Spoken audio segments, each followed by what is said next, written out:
ಮತ್ತೆ ಲಾಯರ್ ಜಗದೀಶ್ ಅವರು ನಾನು ದರ್ಶನ್ಗೆ ನ್ಯಾಯ ಕೊಡಿಸ್ತೀನಿ ಅಂತ ಬಿಗ್ ಬಾಸ್ ಮನೆಗೆ ಹೋಗಿ ಕೂತಿದ್ದಾರೆ. ನೋಡಿ ಮೇಡಮ್ ಅವರೇ, ಜಗದೀಶ್ ಅವ್ರು ನ್ಯಾಯ ಕೊಡ್ಸೋಕ್ಕೆ ಜಗದೀಶ್ ಅವ್ರು ಬಂದು ಜಡ್ಜ್ ಸಾಹೇಬ್ರಲ್ಲ, ಇಲ್ಲ ಅವ್ರ ಪರವಾಗಿ ವಕಾಲತ್ತು ಹಾಕಿ ಅವರು ವಾದ ಮಾಡ್ತಾ ಇಲ್ಲ. ಅದಕ್ಕೆ ಅಂತಲೇ ಕಾನೂನಿದೆ, ಕಾನೂನಲ್ಲಿ ನ್ಯಾಯ ಯಪ್ಪಂಗೆ ಏನಿದೆಯೋ ಒಳ್ಳೆಯದು ಕೆಟ್ಟದ್ದು ಭಗವಂತನಿಗೆ.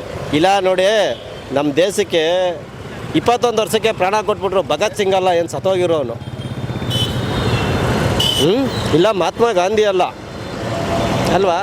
ಹೆಣ್ಮಕ್ಳಿಗೆ ವಿಚಿತ್ರವಾಗಿ ಯಾರಿಗೂ ಅದು ರೈಟ್ಸ್ ಇಲ್ಲ. ಅದನ್ನು ಮೆಸೇಜ್ ಮಾಡೋದಾಗಲಿ ಇಲ್ಲ ಫೋನ್ ಕಾಲ್ ಮಾಡೋದಾಗಲಿ ಮಾತಾಡೋ ಇದು ಯಾರಿಗೂ ಇಲ್ಲ. ಇದರಲ್ಲೆಲ್ಲ 99% ತಪ್ಪೇ ಇದೆ. ನೋಡಿ, ಕೆಲವು ನ್ಯೂಸಲ್ಲಿ ಅವ್ರು ಇಲ್ಲಕ್ಕೆ ಇಲ್ಲ ಅಂತಾರೆ. ಈಗ ಏನು ಹೇಳ್ತಾರೆ, ಇದೇ ಜಗದೀಶ್ ಒಂದು ಮೀಡಿಯಾದಲ್ಲಿ ಸಂದರ್ಶನ ಕೊಡ್ತಾರೆ.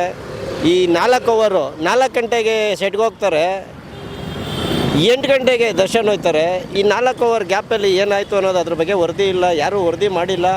ಮತ್ತು ಕಾನೂನಲ್ಲಿ ಇವರು ಕೂಡ ತನಿಖೆ ಕೂಡ ಅದ್ರದ್ದು ಇದೇ ಇಲ್ಲ ಅಂತಾರೆ. ಇದರಲ್ಲೆಲ್ಲ ಬರೀ ಗೊಂದಲದ ಮೇಯ್ನೇ ಇದು. ಕೆಲವರು ಬೇಕು ಅಂತ ಸಿಗಾಕ್ಸ್ಬಿಟ್ಟಿದ್ದಾರೆ ಅಂತಾರೆ. ಅದನ್ನು ಕಣ್ಣಾರ ನೋಡಿದವ್ರು ಯಾರೂ ಇಲ್ಲ. Sir, big boss social entertainment ಆಗುತ್ತೆ, ಸಮಾಜಕ್ಕೆ ಏನಾದರೂ ಒಂದು ಸಂದೇಶ ಕೊಡುವ ರಿಯಾಲಿಟಿ ಶೋ ಆಗುತ್ತಾ?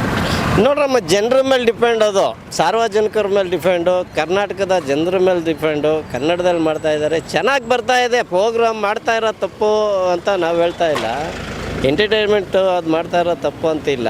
ಆದರೆ ಯಾರನ್ನಾದರೂ ಬಡ ಮಕ್ಕಳುಗಳನ್ನ ಅಳವಡಿಸ್ಕೊಂಡ್ರೆ ಆ ಮನೆ ಒಂದು ಬದಿಕೋತಾರಲ್ಲ ಅನ್ನೋ ಒಂದು ಲೆಕ್ಕಾಚಾರ ಏನೋ. ಈ ಸರಿ ಕಂಟೆಸ್ಟೆಂಟ್ಸ್ ಎಲ್ಲ ನಿಮ್ಗೆ ಇಷ್ಟ ಆಗಿಲ್ಲ? ಯಾರು ಮಾಡಿದ್ರು ಇಷ್ಟ ಅಮ್ಮ, ನೀವು ಮಾಡಿದ್ರು ಇಷ್ಟ. ನಮಗೆ ನೋಡೋದಂತೂ ನೋಡ್ತೀವಿ. ಕನ್ನಡದವ್ರು ನಾವು, ಕನ್ನಡದಲ್ಲಿ ಹುಟ್ಬಿಟ್ಟಿದ್ದೀವಿ, ಕರ್ನಾಟಕದವ್ರು ನಾವು. ಈ ಭೂಮಿಲಿ, ಈ ಮಣ್ಣಲ್ಲಿ ಹುಟ್ಟಿರೋದೇ ನಮ್ಮ ಪುಣ್ಯ. ಈ ಭೂಮಿಲಿ ನಾವು ಇದೀವಲ್ಲ ಕರ್ನಾಟಕದಲ್ಲಿ. ಮತ್ತೆ ಹೋದ ಸರಿ ತುಕಾಲಿ ಸಂತೋಷ್ ಅವ್ರು ಬಂದಿದ್ರು, ಈ ಸರಿ ಅವ್ರ ಹೆಂಡತಿನ ಕಳಿಸಿದ್ದಾರೆ. ಇಲ್ಲಿ ಫ್ಯಾಮಿಲಿ ಆಯಿತು ಅಂತ ಎಲ್ಲ ಮಾತು ಕೇಳಿ ಬಂದಿದೆ. ಇಲ್ಲಮ್ಮ, ಅಂಥವ್ರೆಲ್ಲ ಗೆದ್ದರೆ ಜೀವನ ಮಾಡೋಕ್ಕೆ ಕಷ್ಟದಲ್ಲಿರುವಂಥವ್ರು ಅವರು. ತುಕಾಲಿ ಸಂತೋಷ್ ಅವ್ರು ಇರ್ಬೋದು, ಅವ್ರ ಹೆಂಡತಿ ಇರ್ಬೋದು. ಕೆಲವ್ರು ಇವಾಗೆಲ್ಲ ಇದ್ರಲ್ಲಿ ಮಾಡ್ತಾ ಇದ್ದಾರಲ್ಲ, ಗಿಚಿಗಿಲಿ ಅದರೆಲ್ಲ ಮಾಡ್ತಾ ಇರೋ ಒಂದು ಬಡ ತಂದೆಯಲ್ಲಿ ಇರೋವಂಥವ್ರು. ಅಂಥವ್ರನ್ನೆಲ್ಲ ನೋಡಿ, ಅವರೆಲ್ಲ 10 ಸತಿ ಇದು ಮಾಡಿದ್ರು, ಅವ್ರಿಗೇನಿಲ್ಲ. ಯಾರಿಗೆ ಬೇಕು ಇವಾಗ ಅವರ ಟೈಮ್ ಚೆನ್ನಾಗಿತ್ತು ಅಂದರೆ ಇದೆ. ಅಂಥವರೆಲ್ಲ ಕಂಟೆಸ್ಟ್ ಮಾಡಿ ಗೆದ್ದದ್ರಲ್ಲಿ ಬಡತನ ಆ ಫ್ಯಾಮಿಲಿ ನೀಗ್ಬಿಡುತ್ತೆ. ಬಡತನದು ಎಂಟೈರ್ ಅವ್ರ ಫ್ಯಾಮಿಲಿಗೆ ಕಾಪಾಡ್ಬಿಡುತ್ತೆ. ಮತ್ತು ಈ ಸರಿ ಏನೋ ಸ್ವರ್ಗ ನರಕ ಅಂತ 2 ಕಾನ್ಸೆಪ್ಟ್ ಇಟ್ಕೊಂಡು ಮಾಡ್ತಾ ಇದ್ರು ಬಿಗ್ ಬಾಸ್ನ. ಏನು ಅನಿಸುತ್ತೆ? ಸ್ವರ್ಗ ನರಕ ಅದೆಲ್ಲ ಹೇಳೋಕ್ಕೆ ಚೆನ್ನಾಗಿರುತ್ತೆ ಅಷ್ಟೇ ಅಮ್ಮ. ಅದರಲ್ಲಿ ಏನಿಲ್ಲ. ಎಲ್ಲರೂ ಪಾರ್ಟಿಸಿಪೇಟ್ ಮಾಡಲೇಬೇಕು, ಆಟ ಆಡಲೇಬೇಕು ಅಲ್ವಾ. ಅವ್ರವ್ರ ಪರಿಶ್ರಮ ಯಾರಿರ್ತಾರೋ, ಯಾರ ಟೈಮ್ ಹೆಂಗಿರುತ್ತೆ ಅಂತ ಹೇಳೋಕ್ಕಲ್ಲ. ಅದ್ರ ಜೊತೆಗೆ ಹಣೆ ಬರೋನು ಚೆನ್ನಾಗಿರಬೇಕು.